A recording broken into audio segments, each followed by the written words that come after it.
Bonjour.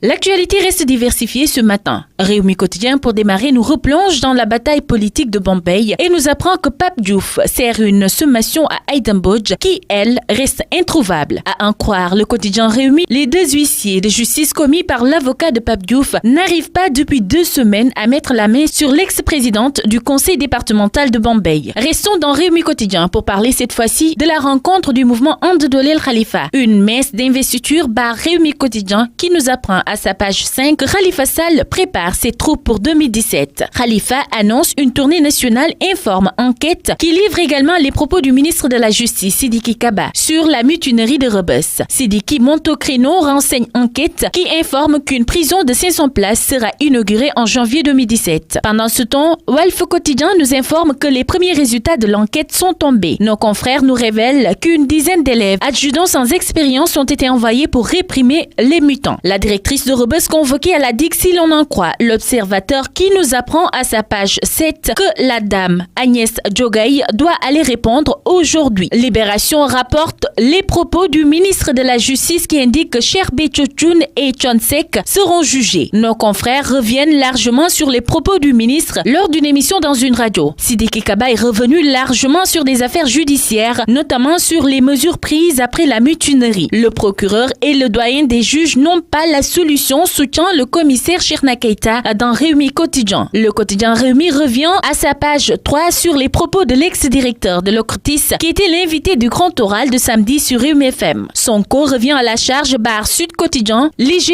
avait décelé une arnaque dans l'accord État Petrotim, révèle l'ex-inspecteur des impôts et domaines dans les colonnes de Sud Quotidien avant de proposer 15 recommandations pour une bonne gestion du pétrole. Le front contre le régime de Macky s'élargit de jour en jour, informe pour sa part le Populaire qui révèle qu'un autre front est en gestation. Retour dans Rewmi Quotidien pour parler de la rencontre du collectif Horizon francophone et africain. Mbagnick Diop était l'invité d'Alain Juppé ce dimanche, renseigne le quotidien du groupe Promo Consulting qui nous apprend que Mbagnick Diop a donné la vision du secteur privé africain à cette rencontre. À lire les détails à la page 2 du journal Rewmi. L'an 14 du naufrage du Joola, l'impossible deuil de famille, nous dit Walfadjri Quotidien qui nous propose un dossier aux pages 5 et 7 de ce quotidien à l'occasion de la commémoration du 14e anniversaire du naufrage du bateau le Joola. À vos journaux et bonne lecture à tous.